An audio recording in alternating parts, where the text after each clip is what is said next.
Today we are going to be talking about the wounded healer versus the wounding healer. And kudos to my brother because I originally had a different title to this. I was going to call it the damaged healer. He said, no, it's wounding. And as usual, he is very right.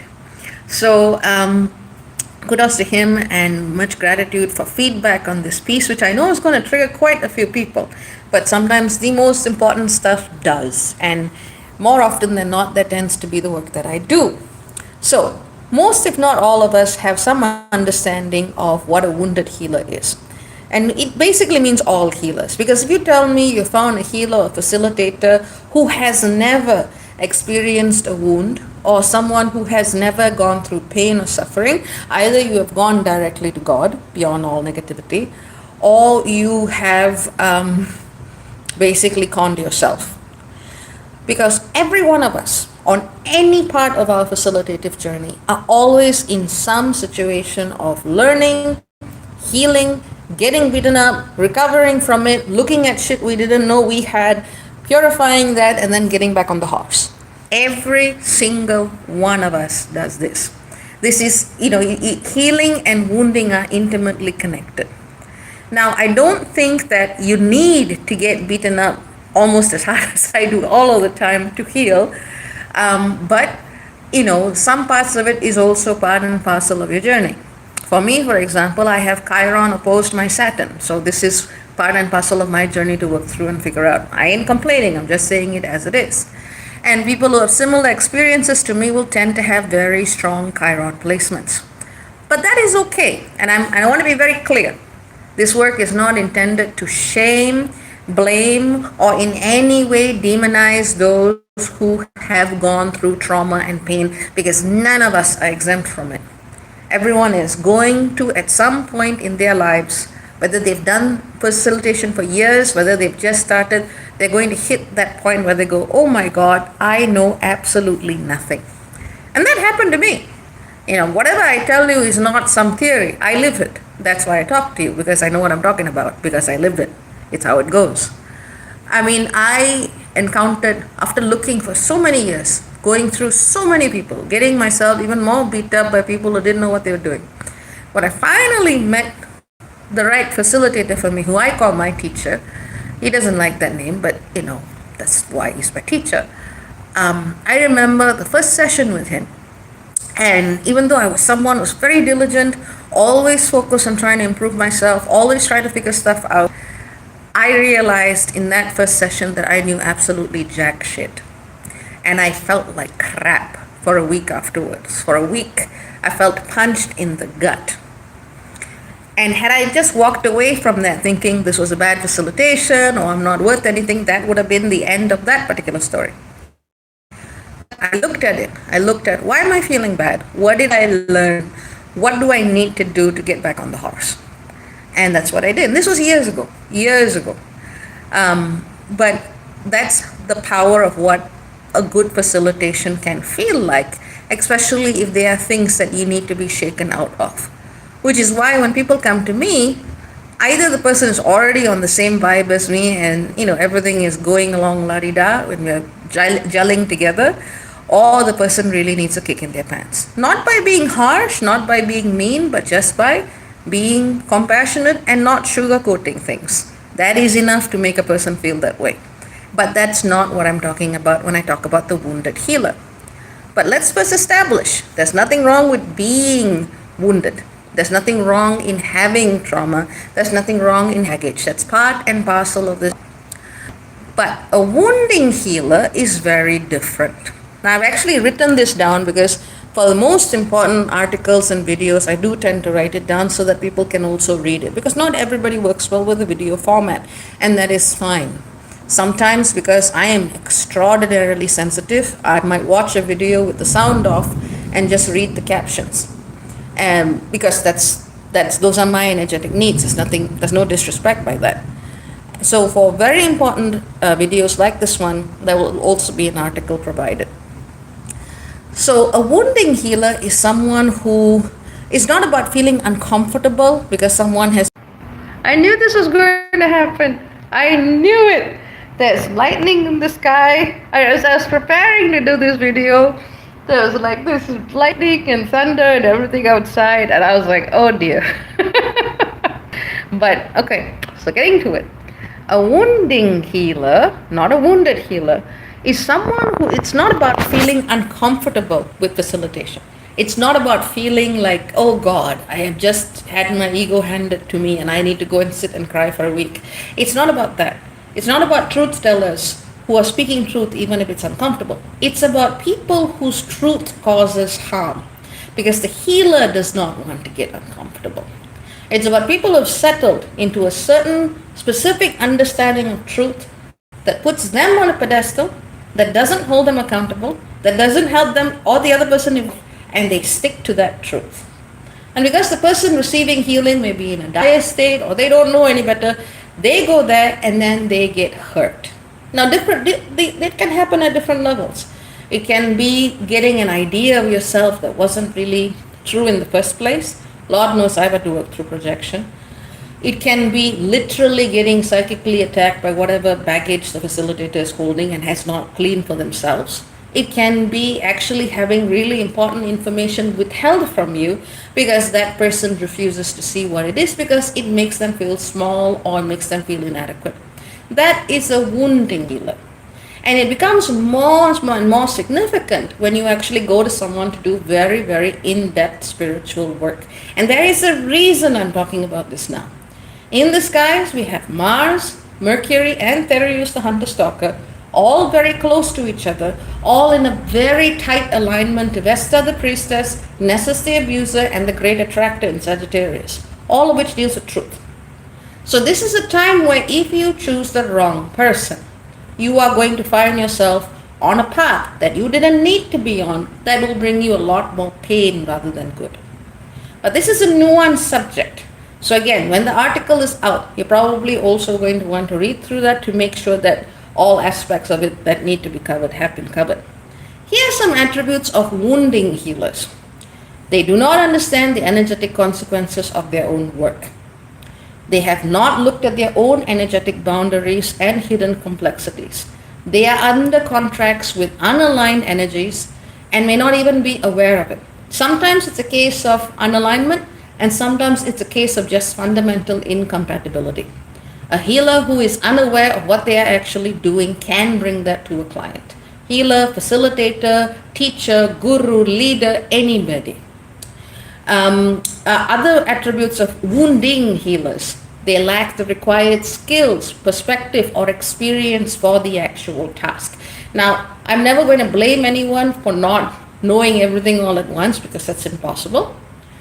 But at a certain point, you're going to have to ask yourself, do I have the skills that I need to handle X, Y, Z situation? And it is perfectly okay to say no. I do that a lot of the time.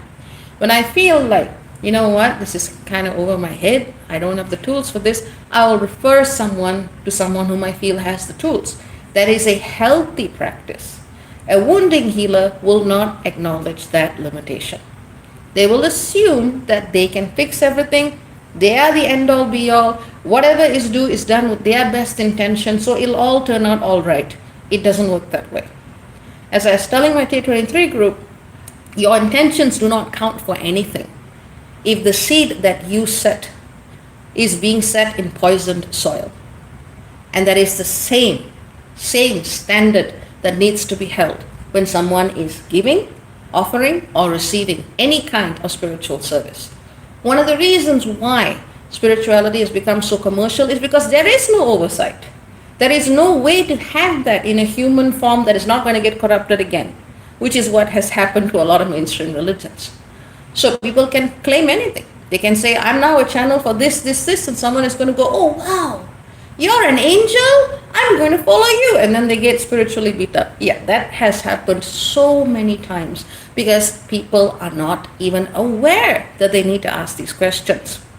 Other attributes of wounding healers. They have taken psychic and spiritual shortcuts. That happens when you rely on third parties to accelerate your growth and facilitation.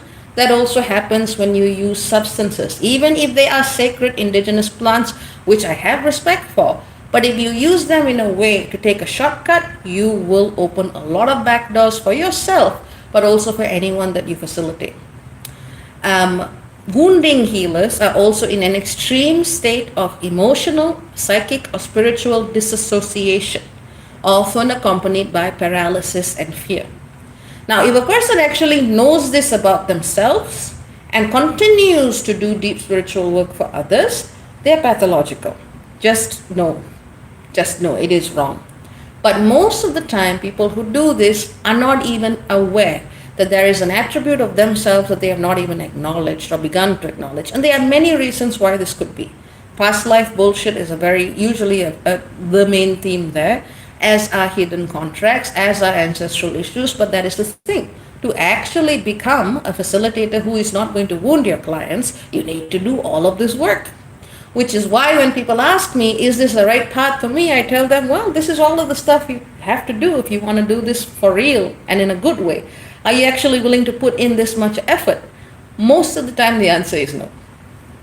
And that tells you something, because you have to hold yourself to such accountability to do this in a way that isn't going to backlash to you or to others. Because whatever you do, especially when you are doing something for another in the name of healing, in the name of spirit, in the name of anything you consider sacred, and you have not done your work, that karma comes back to you manifold.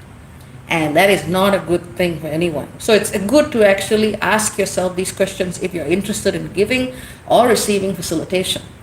Other attributes of wounded healers, and this is one that I realized recently when I thought about a healer who I trusted a lot, because at that time I didn't actually believe in what I could do for myself, just because I'd been gaslit for so long, And I found so many backdoors, and I found so much of issues. But it didn't occur to me that the first time I had met this person there was already a major red flag, which at that time I didn't know how to notice. And you know what I realized? One of the red flags was when I had met this healer, they were actually attending a workshop of mine. And I was doing my work, and it was actually quite a heavy thing, because the land had so much going on with it. And instead of just being a participant, they took it on themselves to also co-facilitate. And of course, I didn't know about this till later, because they were doing this silently. But then when I think about it and everything clicked into place, I went, oh God, I should have seen this coming. A wounding healer has a compulsive, almost pathological need to help, even when it is not required, not requested, or even appropriate. Which is one of the reasons why when I do my Tier 23 meditations, I make people agree to the rules. Even if you think you know your shit, leave it at the door. You either respect my space or you don't have to come. And it's that simple. But a wounding healer will not respect that, because they will assume that they know more.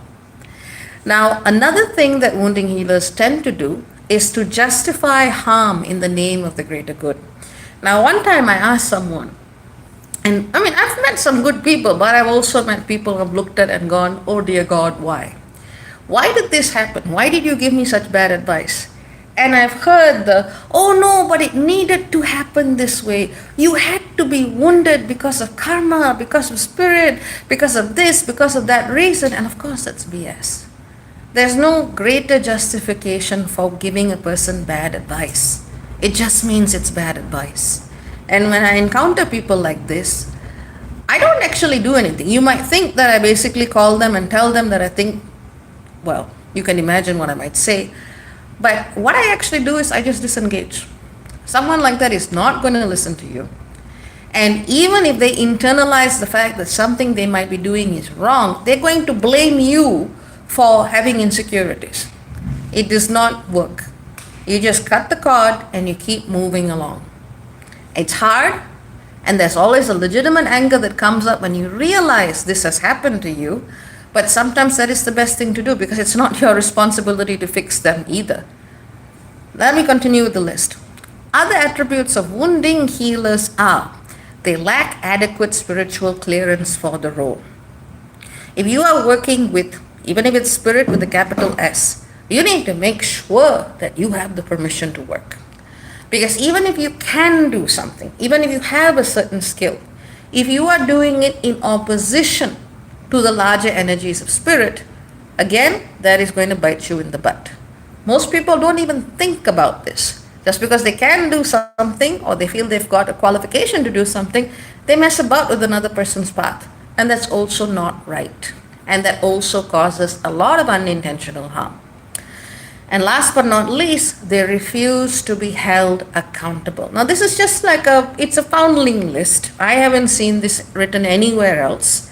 But this is a basic list just based on what I've experienced. And you might ask, well, why do you know this? And I go, because I'm paranoid. After going through what I went through to try and find a decent teacher, I have always been overcautious with my clients. I've always learned from the experiences that I had and just went, oh, this is not the way to do this. Just to say that someone can never make a mistake during a facilitation, no, that's not true. Even with the people I work with, and I go, hey, did we miss this? Did something happen here? And they may look at that and go, oh yeah. And it becomes a learning experience. It becomes something that doesn't harm anybody, and people become better for it. So it's not to shame anyone who's learning. It's not to shame anyone who, may have missed something because they are too afraid to look at it. A wounding healer is someone who's done this compulsively to the point where they cannot even afford to consider they've made a mistake. And their ego is so fragile to the point where if you do raise the problem, you are seen as the problem rather than them. And there we have thunder and lightning. So, I know that this can make a lot of people very uncomfortable, but it's important. It's important to assess. It's important to think. Just like this, when you have actually encountered a wounding healer, you can be so messed up for a long time that you have to first determine, was it you? Do you even have the problem someone said you have, or is it projection by the facilitator? I have had this happen to me because my energy is very scary to most facilitators. Simply because if they fuck up, I will tell them, and they don't like it. So a lot of people will actually say, if they have any sense, they'll think about it, and then they'll really, really be cautious. And so the people who I work with are those who are willing to face the challenge. Because when you work with someone who works at a very, very, when I say high, I'm not talking about a pedestal, but a subtle level of energy, you need to be able to do the same thing. So when I actually work with people, it is because I trust their ability to reflect. And as a facilitator, I do the same thing. Every step of the work needs reflection. It's not just, I give you a reading, bye-bye. It's preparation, work, post-work, making sure everything is okay. It is a process. But I know over time I've learned to trust my gut because I came from that place of being heavily projected upon and then realizing, actually, no, I have something to say and I can actually do things. I remember one person who did not like the fact that, I seemed so confident. And they said, oh, well, you've never had problems. No, there are times in my life where I wasn't even sure of the ground that I stood on. So whatever I seem to have has been earned. It was not granted like a magic wand. It has been earned. And I hear Lucky in the background agreeing. It was earned. But having said that, over time, I've learned to trust my intuition and perception on things. But it was a process. And it was a brutal one, in fact. And of course, there are some instances in reverse where someone has good information and they are perceived as a threat by the other person's ego. And rather than acknowledge that, the person avoids an actual source of good counsel.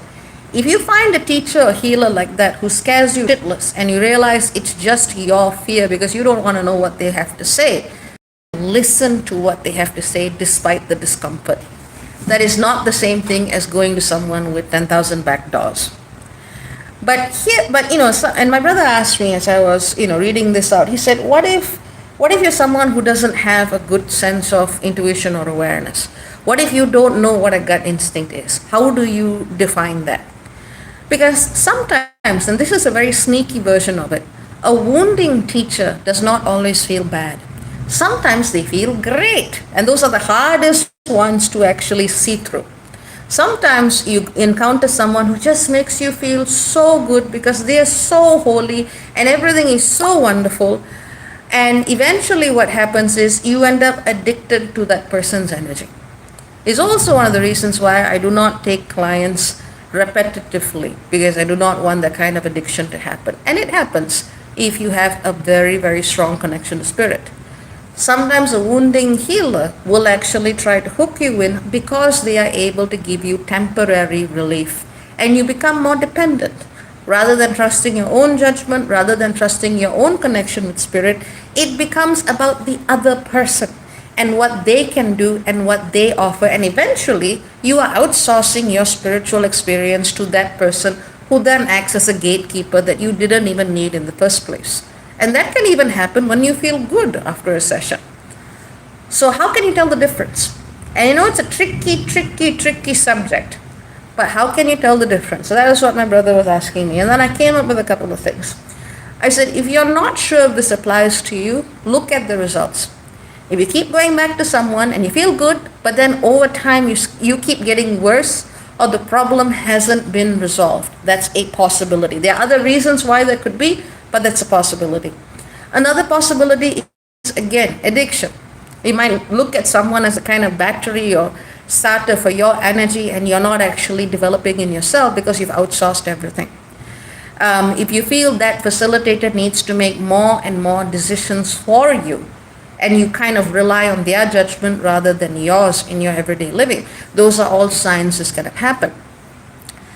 Then you may have had that experience.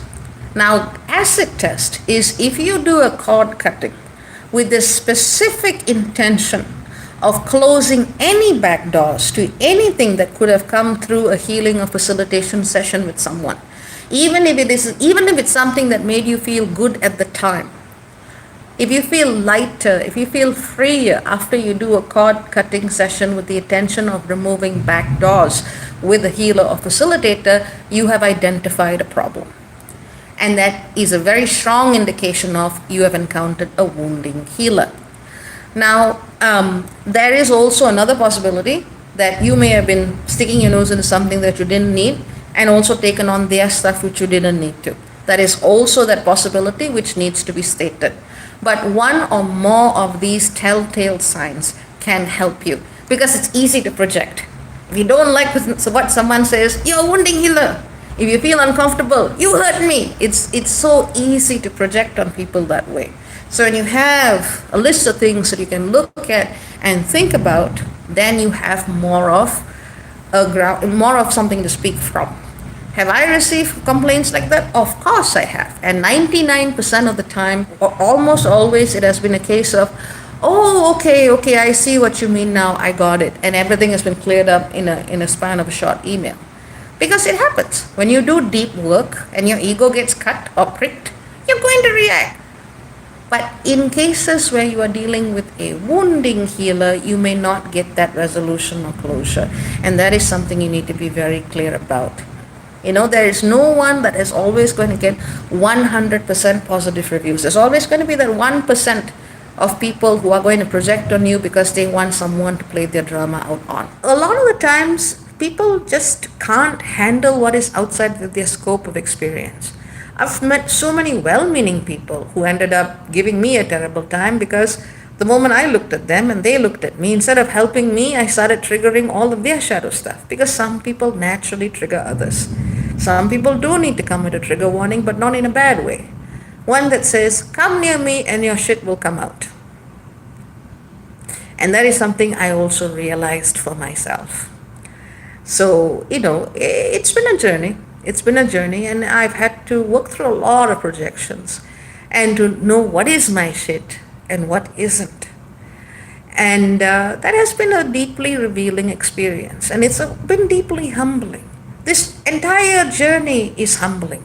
This entire journey is all about returning to love. And you can't return to love where there is no justice. And where there is a wound that someone has created and it is unaddressed, how can you talk about healing and love? So, it's related. So yeah, I hope this helps. It's nice to see all of you. And I hope this gives you perspective to treat yourself and your spirit with more respect and to treat the other person with respect as well. At the end of the day, spirit is always there for us to access. Sometimes we need help. Everyone needs help at a certain point. There are no exceptions. But it's become so important to treat that moment and to treat yourself with respect without needing to big you up or anything like that. So, and it applies to everyone. And if everyone can remember this in the way they give and receive help, we will have a safer spiritual community.